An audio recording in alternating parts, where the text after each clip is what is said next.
I almost didn't go to that dinner, and some part of me was hoping for an excuse to stay home. 4 years alone in a quiet house will do that to a man, make him think the wanting part of life is finished. But my oldest friend wouldn't stop asking, so I put on a clean shirt and sat down at a small candlelit table with people I trusted. Across from me was a woman, half my age, blonde, steady, with a directness I wasn't ready for. I made a joke about us making a great couple, and the answer she gave me across those candles is the reason I'm telling you this now. My name is William, and I'm 52 years old, which isn't old at all until you live it the wrong way.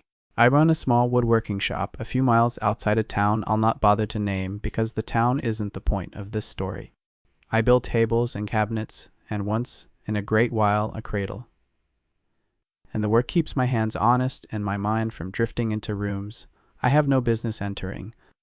4 years ago, my wife, Ruth, died, and the house we had filled together went quiet in a way I still haven't learned to fix. I should tell you about Ruth before I tell you about anyone else, because she's the reason I almost missed the night that changed me. She was the kind of woman who could make a rented room feel permanent, who remembered your coffee order after one morning and never got it wrong again. We had 26 years, and I spent most of them assuming there would be more, which is the quiet trap of a good marriage. You stop noticing what you have, because it has always been there, like the walls of the house. After she was gone, I kept the shop running because stopping would have meant sitting in the kitchen looking at her chair. The chair is still there, and I haven't moved it, and I don't plan to. And some nights I set a second cup of coffee on the counter out of pure habit before I catch myself. Grief, I learned, doesn't leave you. It just settles into the house like dust, and after a while you stop brushing it off, because the layer is familiar. For 2 years I told myself I was healing, and for the 3rd year I stopped lying about it, and just admitted I was staying still. By the 4th year I had made a kind of peace with the shape of my days, which looked the same from Monday to Sunday. I'd wake before light, sand something that didn't need sanding, eat standing up, lock the shop, and drive home to a house that didn't expect me. I had decided, without ever saying it aloud, that the wanting part of my life was finished. I wasn't bitter about it, and that's the part people get wrong about a man who has gone quiet. I wasn't angry at the world, or at God, or at Ruth for leaving. I had simply concluded that I had used up my share of wanting, and that the rest of my years would be spent keeping the shop clean, and the porch light on, and the memories in their proper drawers. It felt like maturity at the time, but looking back, I think it was just fear with better manners. My oldest friend is a man named Cal, and he has never believed in letting people stay still. We go back to before Ruth. Back to a time when I was loud, and he was louder, and neither of us had learned yet how much a single person could change your direction. Cal knew Ruth, loved her in the careful way a good friend loves his friend's wife, and after the funeral he was the one who showed up with food. Couldn't eat, and silence I didn't have to fill. So, when Cal called me on a Thursday and said there was a small dinner at a restaurant in town, just a few of the old group, nothing big, I should have known he wouldn't take a polite. No, I gave him one anyway. I told him I was tired, which was true, and that I had an early delivery, which wasn't. He listened to me stall for the length of time it takes a man to realize he's being ridiculous, and then he said one sentence that I've turned over 100 times since. He said, "William, you aren't protecting yourself by staying home. You're just practicing for the rest of your life." I almost didn't go, and I want you to understand that, because the whole story turns on how close I came to sitting in that kitchen with a book and a cooling cup of coffee while the night happened without me. I stood in my bedroom with a clean shirt in my hands for what felt like 10 minutes, and the argument inside my head was loud and pointless and entirely about nothing. Then I put the shirt on, because some part of me, the part I had been starving for 4 years, was tired of winning that argument. I drove into town with the windows down even though the evening had turned cool, because the cold air on my face felt like the first honest thing I had done all week. The roads were empty in that way they get after the dinner hour, and I remember thinking that I didn't know what I was driving toward, only that staying had begun to feel heavier than going. Cal's sentence rode in the cab with me the whole way. "You are just practicing for the rest of your life." I turned it over the way I turn a piece of wood in my hands, looking for the grain, and I didn't like what I found, because he was right. The restaurant was the kind of place that tries not to try too hard. A single long room with rough brick walls and candles stuck in old wine bottles down the center of every table. Cal had pushed 2 tables together near the back, and the old group was already there when I walked in, faces I had let get blurry in my memory. Suddenly sharp and warm again. There were handshakes and the particular clapping that men do on each other's shoulders when they haven't seen each other too long, and for the first 10 minutes I forgot I had almost not come. The light in that room did something to the evening, made it feel separate from the rest of the week, sealed off behind amber glass. I settled into a chair and let the noise of friends wash over me, and I realized how much I had missed the sound of other people filling a room I was in. Cal sat at the head, loud and happy, doing what Cal does, which is turning a dinner into a show that somehow still feels private. Then I looked across the table, and the evening shifted under me without warning. Cal's niece Daisy was visiting for the season. He had mentioned that on the phone, but he hadn't mentioned the rest of it. She sat directly across from me, blonde, in a simple black dress. Younger than me by what felt like a whole life. That isn't the part that caught me, though. What caught me was how she listened to every person at that table, as if their small story was the only one in the room, and how when she laughed, it came out honest and low and unhurried. There was something else about her that I couldn't name right away, a kind of stillness she carried, the way some people hold a room, not by talking, but by being fully present in it. The candles put a warm light on the side of her face and left the rest in soft shadow, and I caught myself watching her hands as she tore her bread, unhurried, like the rest of the world could wait. I hadn't looked at anyone that closely in 4 years, and the noticing itself startled me, because it meant the part of me I had declared dead was sitting up and paying attention. I told myself it was just the wine, just the warmth, just the novelty of a new face after years of the same 4 walls. I told myself that twice, which should have been my first warning, because you don't need to tell a man twice something he already believes. She asked me what I did, and when I said I built things out of wood, she leaned forward a little, not polite leaning, but interested leaning, and asked me what kind of wood. Nobody asks a man what kind of wood. I told her old oak, mostly, and she said she liked that. Old things that still hold weight, and I had no answer for her, because the sentence landed somewhere I wasn't ready to have touched. I didn't know it yet, but I had already started walking toward the line I'd cross before the night was over, and nothing in the careful life I had built was going to slow me down. The dinner moved the way good dinners do, in slow circles that keep coming back to the same warm center. Somewhere between the second pour of wine and the bread that was gone too fast, Daisy and I fell into our own smaller conversation inside the bigger one, a back and forth that felt too easy for 2 people who had met an hour ago. She had a way of answering a question with a question that should have been annoying, and wasn't, because each question of hers pulled something out of me I hadn't planned to say. I was making her laugh, and I can't describe to you what that did to me, except to say that I had forgotten the shape of it. A man making a woman laugh. The table was loud enough that our corner felt private, and the candles threw her face in and out of shadow, and I was looser than I had been in years. Loosened by old friends and wine and the strange relief of being seen again. So when a beat opened in the conversation, a gap that needed filling, I said the thing. I told her we would make a great couple. Half laughing. The kind of line you toss out so nobody has to take it seriously. It was a joke. I want to be clear about that. It was a joke the way a man makes a joke when he's circling something true and doesn't yet have the nerve to land. The table chuckled the way tables do, and the moment should have died right there in the laughter. But it didn't die, because Daisy didn't laugh. The color rose up into her face, slow, the way dawn comes, and she held my gaze across the candles with a steadiness that undid me. She didn't look away, and she didn't let me look away either, and then she said it, quiet and clear, so only I could hear the weight of it. She said, "Then, why are we waiting?" The laughter kept moving around us, but it had nothing to do with us anymore, because something private had cracked open between the 2 of us across that table. My heart was going in a way I hadn't felt in 4 years, and I couldn't have told you then whether it was fear or want, and maybe that's the same thing when you've been closed up long enough. Gave her a small smile, the careful kind, and I said something light to let the table off the hook, but we both knew the deflection was the tell, because a man who means nothing doesn't need to deflect. I picked up my glass and took a drink I didn't need, buying time, because the woman across from me had just done something I had no practice receiving.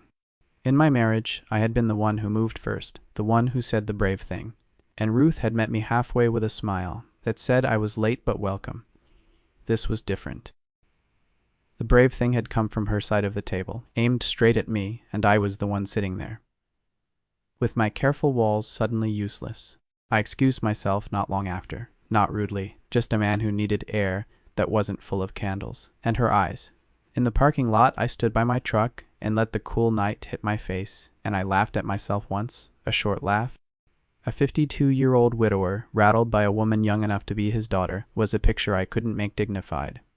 No matter how I framed it, but dignified wasn't the thing I was chasing anymore. The thing I was chasing, if I was honest, was the feeling of being asked to come closer, and I hadn't felt that since.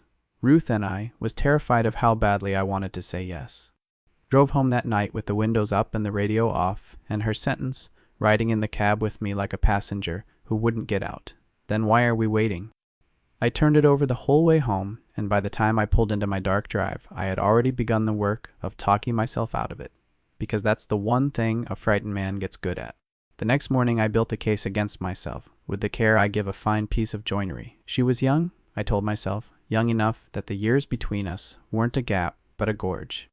She was Cal's niece, which meant I'd be risking a friendship that had outlasted my marriage and most of my good sense. It had been a joke, and she had been warmed by wine and candles, and reading anything more into it was the kind of vanity a man my age should have outgrown.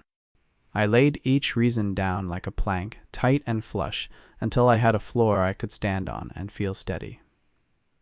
The problem with a floor like that's, you build it yourself, so you always know where the hollow spots are. I stayed away from the next gathering Cal mentioned, some Sunday cookout at his place, and I told him a delivery had run long, which was the kind of lie that tastes like nothing going down and like acid later. I threw myself into the shop instead, sanding a dining table that was already smooth, running my hand over the grain until my fingertips ached, because busy hands can't drift. Or, that's the lie I told myself, while my mind drifted anyway, back to a candlelit table and a woman who didn't laugh when she should have. The worst part wasn't the wanting. The worst part was catching myself looking for her in places she had no reason to be. A flash of blonde in the grocery aisle. A laugh shaped like hers from 2 rows over. Then came the slow drop in my chest when it turned out to be a stranger. I felt like a fool each time. A middle-aged man hunting for a glimpse of a woman he had decided he was too sensible to want. I punished the feeling by working later and locking up tighter and going home to the quiet I had earned. There was a night that first week where I sat in Ruth's chair, which I never do, and I told the empty room that I was being careful. That caution at my age was the same as wisdom. The room didn't argue with me, rooms never do, but it didn't agree either. I sat there long enough to notice that every reason I had built against Daisy was really a reason built for me, to keep me safe, to keep me from having to want something again, and find out whether the world would let me keep it. Caution and cowardice wear the same coat, and I was wearing it well. And the woman I was being cautious about wasn't the kind who waits forever for a man to finish being afraid, which I'd find out soon enough in ways I wasn't ready for. Cal called once to ask if I was all right, and I said I was fine, and he let it go in that way. He has of letting go that's really just giving you rope. I told myself I had dodged something, that the dinner had been a flare, and I had been smart to let it burn out. But dodging isn't the same as being safe, and I was learning that the hard way. The thing I had dodged was now living in my shop, and my kitchen, and the half of my bed I no longer slept on. And it wasn't leaving just because I had decided to be sensible. Daisy didn't chase me, and I want to be fair about that, because it would be easy to tell this as if she came after me. Like a woman in a story who has made up her mind, she didn't do that. She simply didn't disappear the way I had counted on, and that turned out to be a quieter and more dangerous thing. She started crossing my path in small, easy ways that gave me every room to walk away, and her every right to say it meant nothing. She brought something out to Cal at the shop one afternoon, box of papers he had left at her rental. She stayed to watch me plane a length of walnut, asking 1 or 2 questions and then letting the silence be comfortable. A few days later, a coffee appeared on my workbench with a note folded under it. Just a thanks for letting her watch, nothing more. And I stood holding that paper for longer than the words on it deserved. Saturday mornings I sell a few pieces at the market in town, a fold-out table and a cash box, and not much ambition. She started turning up there too, never pressed against my table, just near it, browsing the next stall over with a cup in her hand. She would catch my eye and smile and come say hello, and we'd talk for 5 minutes about nothing of consequence, the weather, the tomatoes at the next stall, whether oak or maple makes a better cutting board. Then she'd go, and I'd spend the rest of the morning pretending I wasn't watching the lane for her. The thing that got me, the thing I couldn't defend against, was that she remembered. Weeks after the dinner, she brought back a thing I had said almost in passing, that the grain of old oak tells you where it wants to be cut if you listen to it, and she asked me if I still believed that. She listened like the words mattered, like a half-drunk line from a man at a dinner table was worth carrying home and keeping, and no one had carried my words like that since Ruth. I started to look forward to Saturdays in a way that frightened me, because looking forward is the first crack in any wall a man builds on purpose. I'd catch myself checking the fold of my shirt before I left, and then I'd catch myself catching myself, and I'd change the shirt back just to prove I was free, which is the exact behavior of a man who isn't free at all. The seasons were turning toward fall, and the market would thin out, and somewhere in the back of my mind, a clock I didn't want to hear had started ticking. What I didn't admit yet, not even to the shop walls, was that each of her small visits left a mark that didn't fade by morning. I'd go home and find myself repeating a sentence she had said, turning it the way I turn wood, and I'd set the coffee cup she had brought on the shelf above my bench where I could see it while I worked. I was keeping it. I didn't know why I was keeping it. I just folded the moment carefully and put it somewhere safe, the way you do with a thing you aren't ready to name but aren't willing to lose. The evening everything nearly happened came on a Thursday in late October, when the rain set in hard and the light went early, and I was behind on a delivery I had promised for the weekend. Daisy had been helping me off and on. By then I had let that happen, without quite deciding to, mostly carrying boards and holding the other end of a clamp while the glue set.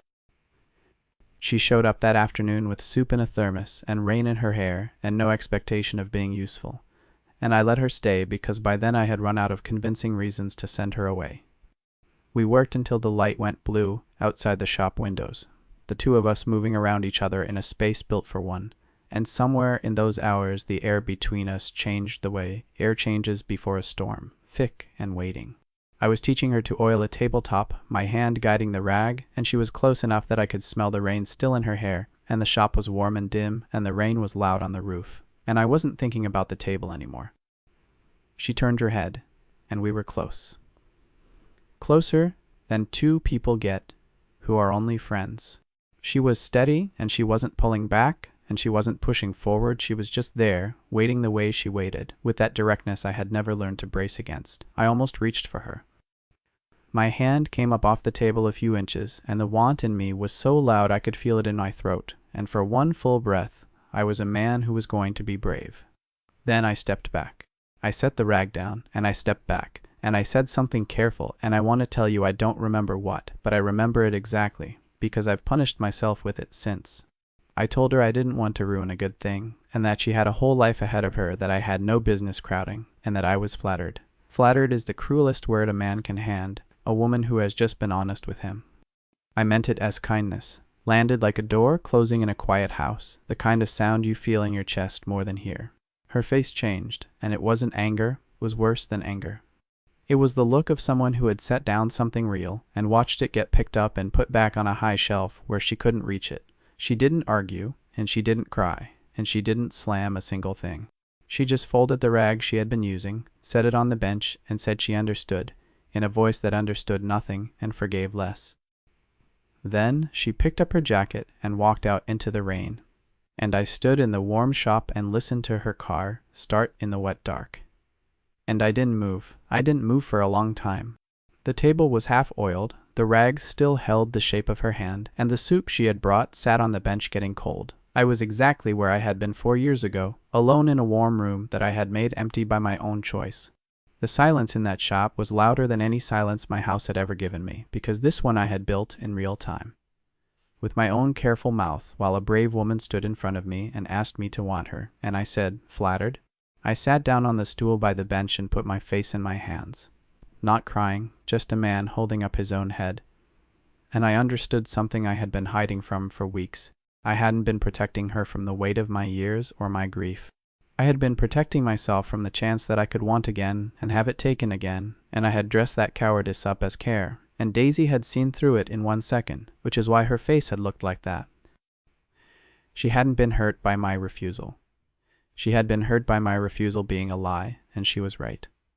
And I sat with that until the soup was room temperature and the rain had stopped and the shop was dark. The days after the almost were the worst stretch I had lived since the funeral, and I mean that literally, because grief at least has a reason behind it, while this was a wound I had handed myself. I couldn't work.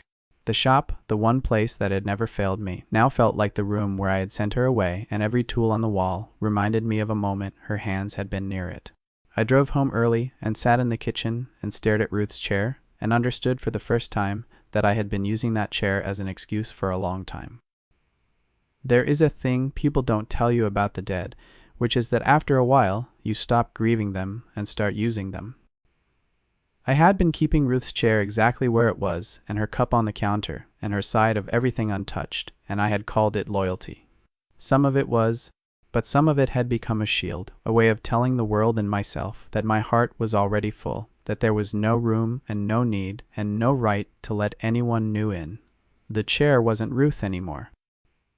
The chair had become my permission to stay closed, and seeing that clearly was like watching a piece of furniture I had built turn out to be crooked. One night that week I sat in her chair, which I had never done. And I did the thing I had been too careful to do for 4 years. I let myself hear her voice, not as a ghost, because I don't believe in those, but as the voice I knew so well that it lived in my head whether she was alive or not. I asked her, in the quiet of the kitchen, whether she'd want me to use her as the reason I never reached for anyone again. The answer that came back was the answer I already knew, because Ruth had never been a woman who let you hide behind her. She would have told me that age was a poor excuse, that I had never in 26 years seen her use a number to decide what she was allowed to feel. She would have told me that fear wasn't the same as loyalty, and that keeping her chair dusted wasn't the same as honoring her. The real dishonor, she would have said, would be to take the love she had shown me and use it as a reason to never let any in again. She would have said it plain, the way she said everything, and she'd have been right, and I'd have argued and lost. The way I always did. I had to stop using the dead as a shield against the living. I sat with that until the kitchen clock ticked past midnight, and somewhere in those hours the grief I thought was finished came back, but it came back different. It wasn't a wall anymore. It was a door I had been pretending was locked, and now I could see the lock was on my side, and the key was just the willingness to turn it. The next morning I called Cal, not to ask about Daisy. Not yet, just to ask if he had time for a coffee. I could hear him choosing his words carefully on the other end of the line, which told me she had told him something, or enough. We met at the diner in town, and he let me talk around it for 1 cup before he leaned back and said what a good friend says when a good friend is done watching you suffer. He said Daisy wasn't a girl, William, she was a woman who knew her own mind, and that the only person standing between me and a second chance was the one he shaved every morning. He said it gentle, and he said it once, and then he paid for both coffees and didn't bring it up again. Because Cal knows that a man who has been told the truth doesn't need it repeated, he just needs time to act on it. It took me 2 more days to go find her, and I want to tell you those 2 days, honestly, because they weren't noble. They were a man circling a decision the way a dog circles a bed before lying down. I drove past the place she was renting 3 times before I ever knocked, and each time I told myself I was just on that road, which was a lie because that road goes nowhere I need to be.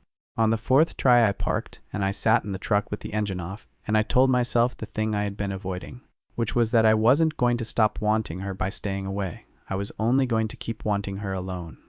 She answered the door in a sweater, no makeup, her hair pulled back. And I was glad for that, because I didn't want the dressed-up version. I wanted the real one, the one who had oiled a table with me in the rain. She didn't invite me in right away, and she didn't smile, and she stood in the door with her arms crossed and waited for me to say why I had come.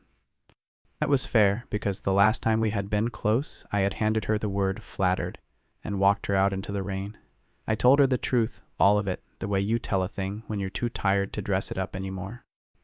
I told her I was scared, that the years between us felt like a debt I could never pay back, that I had sent her away because wanting her had felt like a betrayal of the woman I had already lost. I admitted that I had been hiding behind Ruth, and behind my age, and behind the word careful, and that underneath all of it, I had just been afraid, and I was done pretending I wasn't. I didn't ask her to fix my fear, because that isn't a thing you get to ask a person to carry for you. I just set it down in front of her and let her see it. She listened the way she always listens, with her whole body. And when I was done, she didn't rush to comfort me.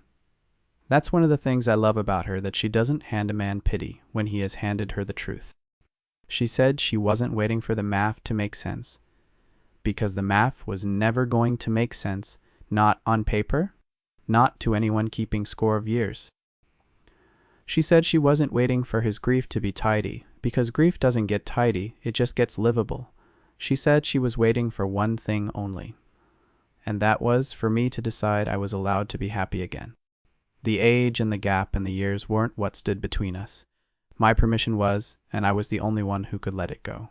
I stood there in her doorway, and I felt the last wall go, not with a crash, but with a quiet breath. The way a held shoulder finally drops. I didn't give her a speech. I gave her the only thing she had asked for, which was a small, steady step forward, and I watched her face change. This time the change wasn't the careful closing I had earned in the shop. It was the slow opening of a woman who had been waiting for a man to stop being so afraid of his own good luck. She reached out and took my hand, the way someone takes a hand when they aren't asking permission anymore, but confirming it, and I closed my fingers around hers and felt the warmth of another person run up my arm for the first time in 4 years. I didn't say I love you, because it was too soon, and because the words would have been a debt, and she had told me she was done with debts. I said her name, just her name, and she said mine back.